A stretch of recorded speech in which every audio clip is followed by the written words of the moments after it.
자, 고등학교 과학 어디 한번 해볼까요? 자, 우리가 지금 지난 시간까지 힘, 운동, 충돌, 에너지 여러 가지 얘기했었습니다. 근데 우리가 그동안은 운동에 대한 얘기만 했다면 이번 시간에는 운동 좀 다른 관점에서 보려고 합니다.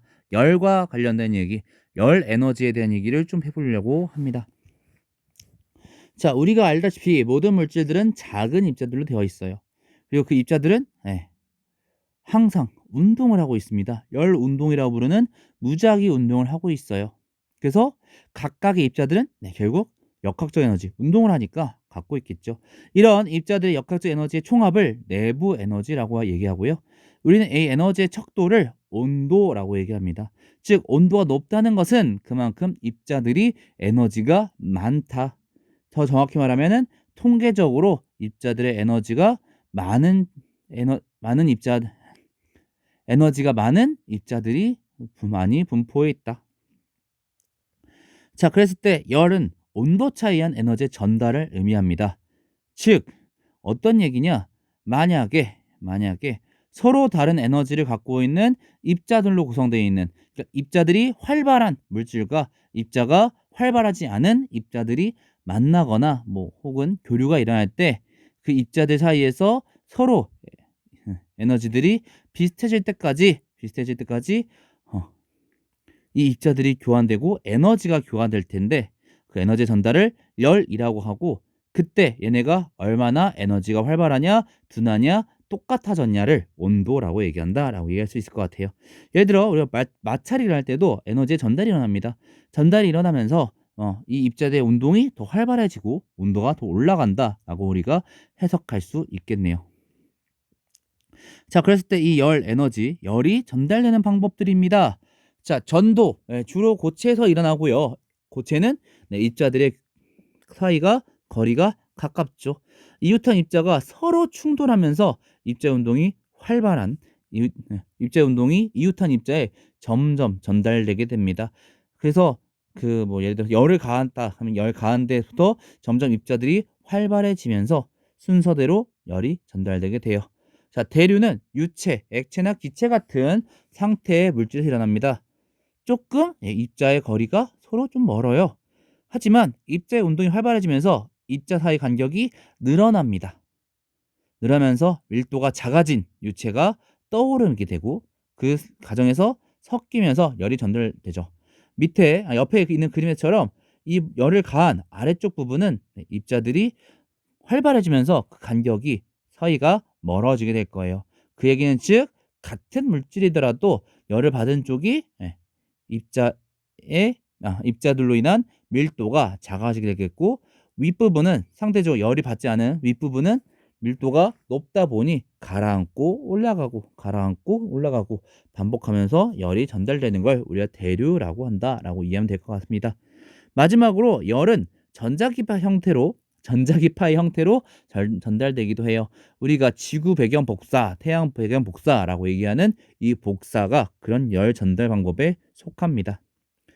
근데 이 열 항상 온도를 변화시키지만은 않습니다.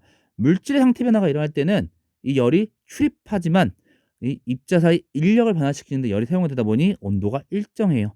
이때 출입한 열을 우린 잠열이라고 얘기합니다.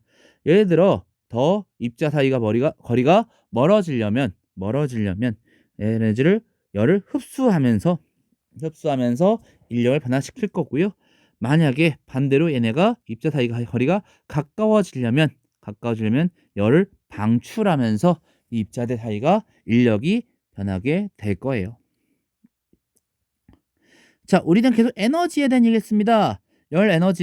역학적 에너지를 어떻게 하면 전환할 수 있을까요? 네, 열 에너지를 옆에 있는 피스톤에다가 공급해 볼게요. 공급하게 되면은 입자들 운동이 활발해지면 세게 충돌하게 되겠죠. 이거 어디서 들어봤는데? 그쵸? 중학교 때 배웠습니다. 운동이 활발해지면서 세게 밀어내다 보니 피스톤이 밀릴 거예요. 압력이 세지니까. 밖에서 안으로 미는 압력은 그대로인데 안에서는 입자들의 운동이 활발해지다 보니 안에서 밖으로 이 피스톤을 밀어내게 될 거예요. 힘의 방향으로 움직였네요. 네, 기체가 하는 일을 이 열 에너지를 공급하니까 이 기체 입자들이 움직이면서 기체 입자들의 운동이 활발해지면서 기체가 일을 하게 됐습니다. 즉 기체가 하는 일은 이 부피의 변화량, 왜?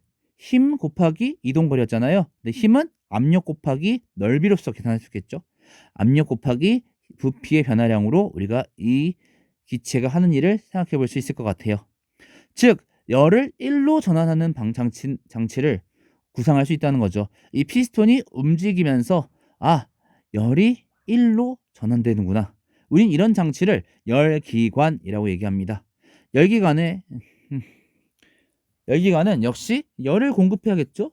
근데 그 열을 공급할 때 일을 하기도 하겠지만 단순히 입자 운동이 혹은 이 남은 열이 발생하기도 합니다. 자, 공급한 열에 대하여 전환된 1의 비율을 우리는 열효율이라고 얘기해요.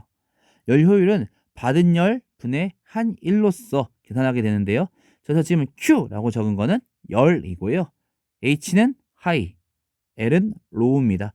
즉 뜨거운 공기를 넣는다면 1을 하겠지만 낮은 온도로도 열이 발생하게 돼요. 결국에 그 열, 에너지 보존 법칙이죠. 열은 새로 생기거나 없어지지 않기 때문에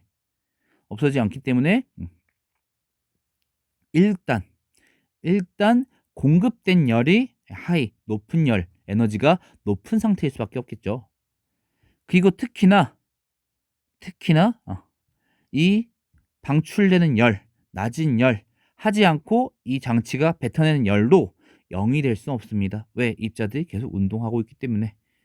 즉 방향성이 있다 보니 높은 데서 낮은 데로 열이 공급되고 열이 높은 데서 낮은 데로 높은 열이 공급되어 낮은 열이 발생하면서 일을 하게 되는 거지. 반대 방향으로 낮은 온도로 해서 낮은 열을 공급함으로써 높은 열이 발생하는 그런 거는 불가능하고요.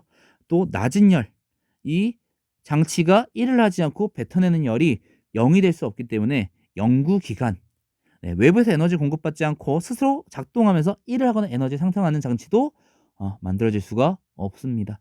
즉 에너지 보존 법칙, 이 에너지들이 새로 생기거나 없어지지 않기 때문에, 그리고 그때 어쨌든 이 입자들의 운동으로 인해서 방출되는 이 장치가 뱉어내는 열이 있기 때문에 결과적으로 우리가 아무런 에너지 없이 일어나는 일은 없다라고 얘기할 수 있겠네요. 에너지의 공급 없이 일어나는 일은 없다라고 얘기할 수 있겠네요. 자, 오늘 얘기는 여기까지입니다. 이제 일과 에너지 혹은 힘과 에너지, 운동에 대한 얘기는 다 끝낸 것 같아요. 자, 사실 말씀드리면은 지금까지의 단원들이 모두 다 이제 시작 부분이었습니다.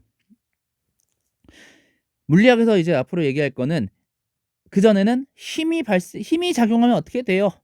에너지가 어떤 거예요? 운동, 충돌이 일어나면 어떻게 돼요? 근데 그때도 공기저항에 맞춰 있으면 열도 발생해요. 뭐 이런 얘기를 했다면, 앞으로 얘기는 어떤 힘이 작용하는데요? 어떤 에너지를 얘기할 수 있는데요? 등을 얘기해 보려고 합니다. 지금까지 우리 친구들 좀 많이 힘들었을 것 같은데, 이제 시작이라고 하니까 설마 많이 망설여지는 건 아니죠? 다시 한번 개념들을 잘 잡아보시고요. 다음 시간에는 이제 새로운 내용, 전기와 자기로서 전자기학에 대해서 배워보려고 합니다. 너무나도 고생하셨습니다. 우리는 다음 시간에 보도록 하겠습니다. 고등학교 과학, 다음엔 어디부터 볼까요?